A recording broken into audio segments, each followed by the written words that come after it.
नमस्कार, आदाब, सत श्री अकाल।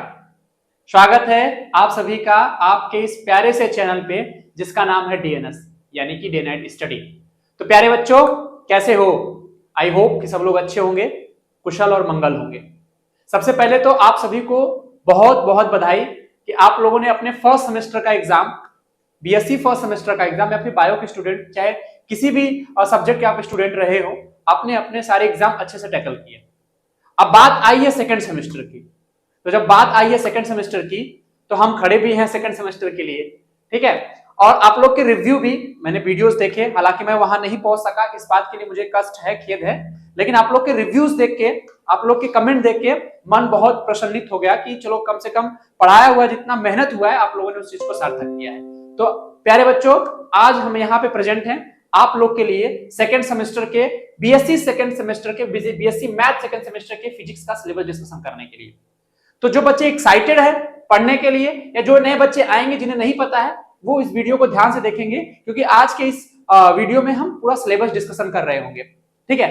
तो सबसे पहले हम बताते हैं कि एक आप लोग की डाउट थी कि सर आप पढ़ाएंगे कि नहीं पढ़ाएंगे, क्योंकि मेरा पढ़ाना बहुत जरूरी था। आप लोग को बहुत सारे बच्चों को कॉल या कमेंट भी आया था कि सर राय सर पढ़ाएंगे कि नहीं।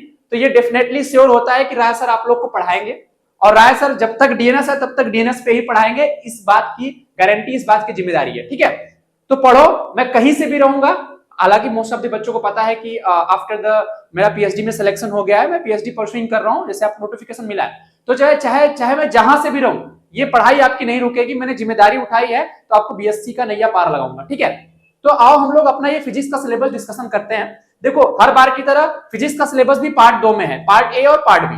पार्ट ए आपका पूरा थर्मोडायनेमिक्स है, यानी उष्मागतिकी के बारे में है, और पार्ट बी आपका इलेक्ट्रॉनिक्स है, यानी आपका इलेक्ट्रॉनिक्स और इलेक्ट्रॉनिक डिवाइसेस के बारे में ये पार्ट बी है। तो अभी से क्लियर कर दे रहे हैं कि जो पार्ट ए है वो हम पढ़ाने वाले हैं, थर्मोडायनेमिक्स वाला जो पोर्शन है वो हम पढ़ाएंगे, और पार्ट बी का जो सेक्शन है वो हर बार की तरह आपको उमेश सर पढ़ा रहे होंगे।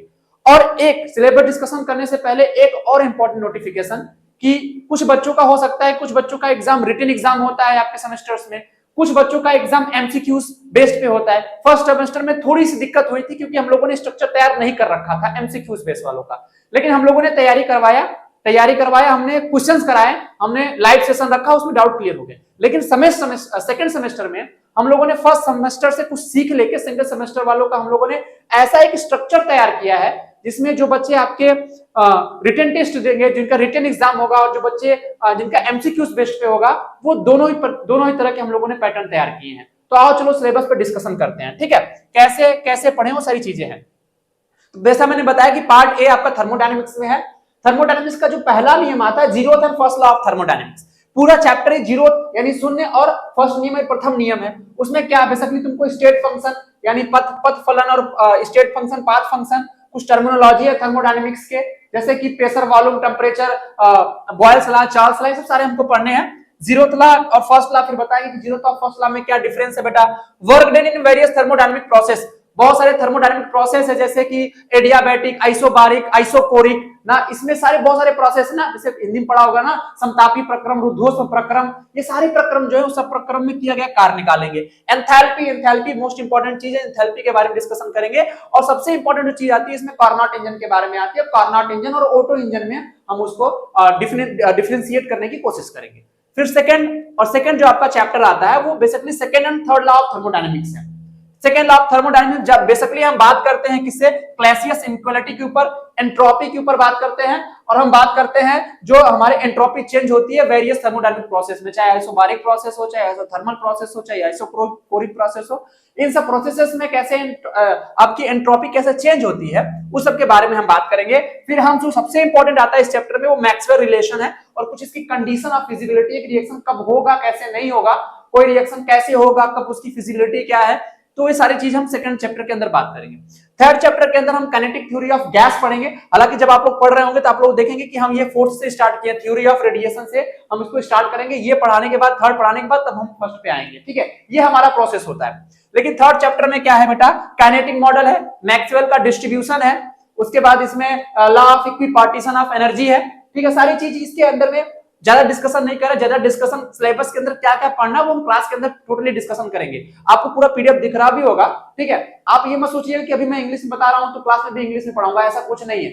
मैं जो मेरे से जो बच्चे पढ़े हैं उनको पता है कि हम दोनों ही लैंग्वेज का प्रॉपर यूज करते हैं, क्योंकि मैं भी खुद सीबीएसई बोर्ड का स्टूडेंट रहा हूं, ठीक है। तो मुझे दोनों लैंग्वेजेस आती है बहुत अच्छे से। थ्योरी ऑफ रेडिएशंस के ऊपर बहुत सारे क्वेश्चंस आते हैं, किरचॉफ्स लॉ आ गया, आपका रिले जीन्स लॉ आ गया, मैक्सवेल्स लॉ आ गया, स्टेफेंस लॉ आ गया। ये सारे जो 4-5 इंपॉर्टेंट लॉज हैं ये आपके इस चैप्टर के अंदर आ जाते हैं। फिर ब्लैक बॉडी रेडिएशंस क्या होता है ये सारे हम इस चैप्टर के अंदर पे डालेंगे। तो बेसिकली पार्ट ए जो है वो पूरा आपका थर्मोडायनेमिक्स में रिलेटेड है। पहला zeroth and first law, second and third law, third chapter kinetic theory of gas और चौथा चैप्टर थ्योरी ऑफ रेडिएशन पे है। अब बात आती है जो पार्ट आपको उमेश सर पढ़ाएंगे, वो उमेश सर क्या पढ़ाने वाले हैं। पार्ट बी के अंदर हम कुछ सर्किट, फंडामेंटल सर्किट की बात करेंगे और सेमीकंडक्टर डिवाइसेस की बात करेंगे। जो पहला चैप्टर है वो आपका एसी और डीसी है, यानी अल्टरनेटिंग करंट और डीसी करंट, यानी दिष्ट धारा और प्रत्यावर्ती धारा के बारे में हम बात करेंगे। ग्रोथ एंड डीके, कैसे घटता है और बढ़ता है, ग्रोथ मतलब बढ़ना और डीके मतलब घटना कैसे बेटा। जो आरएल सर्किट होती है, रजिस्टर और इंडक्टर सर्किट होती है, चार्जिंग डिस्चार्जिंग कैसे, कैपेसिटर में ग्राफ कैसे बनता है, बहुत इंपॉर्टेंट होते हैं क्योंकि आपके कंपटीशन एग्जाम में यहां से क्वेश्चंस बहुत आते हैं। सो ये network analysis, superposition, reciprocity, Thevenin theorem, north theorem, जो ब्रिजेस हैं जैसे कि Maxwell's, ohms bridges, Anderson bridges, आपने पढ़ा होगा ना व्हीटस्टोन ब्रिज, ठीक है, उसी से रिलेशन है बेटा मैक्सवेल का, ऑम्स का, एंडरसन ब्रिजेस, उसी प्रकार के हमके 3-4 और ब्रिजेस के बारे में पढ़ने हैं, ठीक है। हाँ, ये चैप्टर बहुत इंपॉर्टेंट होने वाला है क्योंकि ये बेसिक है। अगर ये इलेक्ट्रॉनिक्स में आपने यहां से अपना फंडामेंटल अगर मजबूत कर लिया, अपने बेसिक अपने स्ट्रॉन्ग कर लिए, तो आगे आने वाले जो आपके इलेक्ट्रॉनिक्स हैं वो कभी भी आपको परेशान नहीं करेंगे। तो इस चैप्टर को बहुत ध्यान से पढ़ना है अगर आप लोग को इलेक्ट्रॉनिक्स में रुचि होगी तो। सेमीकंडक्टर डिवाइसेस के ऊपर बात करेंगे, पीएन सेमीकंडक्टर की बात करेंगे, फिर फर्मी लेवल क्या होता है, फर्मी लेवल से अच्छे क्वेश्चंस आपके कंपटीशन एग्जाम में फर्मी लेवल से, आपके गेट, जेस्ट और आपके नेट में भी क्वेश्चंस आते हैं, आईआईटी जेईई में भी क्वेश्चन पूछे जाते हैं फर्मी लेवल के ऊपर, बार-बार पूछे जाते हैं। फिर डिप्लेशन लेयर पे क्या इफेक्ट पड़ता है जब हम रिवर्स बायसिंग करते हैं, फॉरवर्ड बायसिंग करते हैं, तो उसका डिप्लेशन लेयर जिसको अवक्षय परत बोलते हैं, अवक्षय परत के ऊपर क्या इफेक्ट पड़ता है, वो सारी चीजें हम इसके अंदर बात कर रहे होते हैं। डायोड का फैब्रिकेशन, डायोड कैसे बनाया जाता है बेटा, उसके बाद उसका स्टैटिक और डायनेमिक रेजिस्टेंस क्या होता है, फिर हम बात करेंगे स्ट्रक्चर, कैरेक्टरिस्टिक्स, फिर हम यहाँ पे जो सबसे इंपॉर्टेंट आता है बेटा Zener, tunnel diode, light emitting diode और पॉइंट कॉन्टैक्ट डायोड, यानी फोटो आपका क्या होता है, फोटो डायोड के ऊपर हम फोकस करेंगे, यानी Zener diode, tunnel diode, light emitting diode और फोटो डायोड के ऊपर हम, ये हमारे 4 डायोड है जिसको हमको बहुत अच्छे से पढ़ने हैं। अगला फिर आता है half wave and full wave rectifier, अर्धदृष्टकारी तरंग और क्या होता है फुल, मतलब पूरा, जिसको पूरा बोलते हैं ना, पूर्ण दृष्टकारी तरंग के बारे में हम पढ़ेंगे।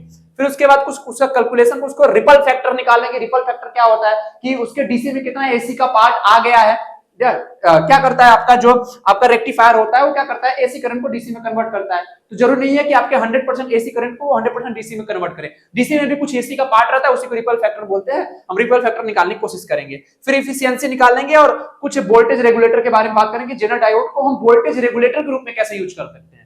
हालांकि आप लोगों ने देखा होगा कि हम अगर हमको 5 वोल्ट का अगर एक बल्ब है जो 5 वोल्ट से चल रहा हो, हमारे पास सप्लाई 10 वोल्ट की है, तो हमको एक जेनर डायोड लगाना पड़ता है वोल्टेज के क्रॉस, ताकि हमारा बल्ब फ्यूज ना हो, ठीक है। तो वो वोल्टेज रेगुलेटर के रूप में कैसे हम जेनर डायोड का यूज करते हैं, ये बहुत इंपॉर्टेंट होने वाला है, ठीक है। फिर अगला आता है ट्रांजिस्टर के बारे में। एनपीएन, पीएनपीएन ट्रांजिस्टर क्या होता है, कॉमन बेस, कॉमन इमीटर और कॉमन कलेक्टर, 3 होते हैं ट्रांजिस्टर में। कॉमन क्या आपका बेस, इमीटर और कलेक्टर 3 प्रकार के उसके क्या होते हैं, 3 प्रकार के जंक्शंस होते हैं बेटा। तो common base, common collector, common emitter configuration के बारे में हम अच्छा खासा फोकस कर रहे होते हैं, ठीक है। पावर गेन ट्रांजिस्टर में क्या होता है, फिर हम यहाँ पे पढ़ेंगे अल्फा, बीटा, ठीक है, ये रेशियो, और यहाँ पे पढ़ेंगे आई बराबर IB प्लस IC, ये रिलेशन कैसे आता है, ये अल्फा वोल्टेज गेन आपका ये कैसे आता है, जो सारी चीजें इसके अंदर हम बात करते हैं। क्यू पॉइंट बहुत इंपॉर्टेंट है ट्रांजिस्टर के अंदर, क्योंकि क्यू पॉइंट के ऊपर से बहुत सारे क्वेश्चंस आते हैं, ठीक है। फिर CE amplifier, RC coupled amplifier, अगर ये सब नहीं पढ़े होंगे ना, तो जब आप एमएससी कर रहे होंगे ना, तो जब आपको सीधे आपको बताया था कि आरसी कपल्ड एम्पलीफायर, ये सब ना चीजें, ये सब चीजें आपको परेशान करती हैं, इसीलिए इलेक्ट्रॉनिक्स बहुत ध्यान से पढ़िएगा, ठीक है। इलेक्ट्रॉनिक इंस्ट्रूमेंटल के बारे में बात करते हैं। कुछ इंस्ट्रूमेंटल है जो आपको एक्सपेरिमेंट में जो यूज होने वाले हैं, जब आप एक्सपेरिमेंट करेंगे, आप सेकंड सेमेस्टर के अंदर आप लोगों के इलेक्ट्रॉनिक्स के एक्सपेरिमेंट मिलने शुरू हो गए होंगे, तो आपको DC voltage, DC current, AC voltage के बारे में अच्छा खासा ज्ञान होना चाहिए। फिर कुछ सीआरओ होता है, कैथोड रे ऑसिलोस्कोप के बारे में हम बात करेंगे, और कुछ ऐसे और सारे इंस्ट्रूमेंट हैं, ठीक है, सीआरओ के स्पेसिफिकेशन के बारे में, बेसिकली ये जो चौथा पार्ट है वो आपका इलेक्ट्रॉनिक इंस्ट्रूमेंटल पे है, और इसमें जितना बेसिक इंस्ट्रूमेंट है जो हमको पढ़ने हैं, मीटर, वोल्ट मीटर, उसके सारे बारे में, इसके बारे में हम यहाँ पढ़ रहे होते हैं। तो बेसिकली जो पार्ट ए है वो आपको थर्मोडायनेमिक्स है, जिसमें आपका पहला chapter zeroth and first law, second and third law, third आपका जो चैप्टर है वो काइनेटिक थ्योरी ऑफ गैस है, फोर्थ चैप्टर जो आपका वो थ्योरी ऑफ रेडिएशन है। इसके अंदर पहला chapter AC and DC circuit है, दूसरा सेमीकंडक्टर डिवाइसेस और डायोड के बारे में है, तीसरा पूरा चैप्टर ट्रांजिस्टर के बारे में है, और चौथा चैप्टर है वो इलेक्ट्रॉनिकल इंस्ट्रूमेंटल के बारे में है, कि कुछ इलेक्ट्रॉनिकल इंस्ट्रूमेंट कैसे कैसे वो वर्क करते हैं, उनका प्रिंसिपल क्या होता है, वो सारी चीजें हैं। ठीक है, तो ये आपका पूरा सिलेबस रहा। इसका एक फुल पीडीएफ आपको आपके जो आपका कमेंट सेक्शन होगा उसी में आपको ये पिन कर दिया जाएगा, आप उसको डाउनलोड करके, आप यहाँ पे नहीं मिलेगा तो आपको डीएनएस एजुकेयर ऐप के अंदर वो आपको पूरा का पूरा इसका पीडीएफ आपको फ्री अवेलेबल आपको मिल जाएगा। आप यहाँ से देख के एक बार एक एक चीजों पे पॉइंट फोकस कर सकते हैं। ठीक है, और चलते चलते थोड़ा बहुत कुछ डिस्कशन कर लेते हैं जिससे आपकी जिंदगी सुधर जाए, जिससे आप लोग अच्छे लय पे आ जाए, अपने अच्छे रास्ते पे आ जाए, क्योंकि ये थोड़ी थोड़ी चीजें मोटिवेट करती है। जैसे हम लोगों ने फर्स्ट सेमेस्टर में बच्चों का रिव्यू भी लिया, अच्छा खासा, बहुत अच्छा, आप यूट्यूब पे पढ़ा होगा, आप जाके वहां से रिव्यू चेक कर सकते हैं। बच्चों ने बहुत सारा प्यार दिया, और ये उन्होंने बच्चों ने ये दिखाया कि सर जो हम लोग कहीं और जाके पढ़ते हैं, कहीं और पैसा बर्बाद करके आते हैं, आप लोगों ने उससे 1/4 पार्ट में ही हमको इतना अच्छा कंटेंट दिया है कि हम सर ये सेमेस्टर एग्जाम तो छोड़ो, अगर मुझे कंपटीशन में भी बैठा दिया ना तो भी हम करके आएंगे, अगर पेपर बाहर से भी आ जाए ना सर तो भी हम करके आने के योग्य हैं। ठीक है, तो हम लोगों ने इस तरीके से पढ़ाया फर्स्ट सेमेस्टर में कि आप लोग कभी रट्टू तोता बनाने की कोशिश नहीं की, ना नोट्स लेके आया, हमारे जितने भी टीचर्स आते थे सारे पढ़ के आते थे और आपको पढ़ाते थे, मोर देन इनफ वो पढ़ते थे और मोर देन इनफ आपको पढ़ाते थे। ठीक है, अभी कभी और कहीं जाएंगे तो वहां पे नोट्स लाया जाएगा, आपको heading to heading, line to line छपवा दी जाएगी। ये पढ़ाई नहीं होती। पढ़ाई का असल मीनिंग होता है कि आप कितना चीजों को कैच कर रहे हैं, कितने चीजों को गैदर कर रहे हैं, वो आपका बहुत बहुत बहुत मायने रखता है। ठीक है, तो उसी के प्रयास में हम लोगों ने छोटा सा प्रयास रखा है कि आप लोगों को कुछ ना कुछ कम से कम, वैसे तो 2500 रुपए इसका कोर्स का फी है, लेकिन स्पेशल ऑफर के थ्रू, ये ऑफर क्या होता है, मान लो यही फीस स्ट्रक्चर है, स्पेशल ऑफर के थ्रू आपको 1250 रुपए में सारी ये आपके 6 महीने की जो आपका कोर्स है, आपकी एक सेमेस्टर 6 महीने की होती है, और ये आपके कोर्स ड्यूरेशन आपका 3 मंथ का होता है, कोर्स वैलिडिटी आपका शायद 3 मंथ होगा, 6 मंथ का होगा कोर्स ड्यूरेशन। ठीक है, 3 मंथ में आपका सिलेबस खत्म कराने की हम लोगों ने जिम्मेदारी लेते हैं। ठीक है, वो हालांकि ये वैलिडेशन उसका 1 साल तक रहेगा, आप उसको 1 साल तक यूटिलाइज कर सकते हैं, लेकिन हम लोग का टारगेट रहता है 6 महीने कोर्स को 3 महीने में हम लोग खत्म कराएं, बकिया 3 महीने हम लोग रिवीजन पे देते हैं, अच्छा खासा लाइव क्लास चला के, डाउट क्लास चला के लोग रिवीजन करते हैं।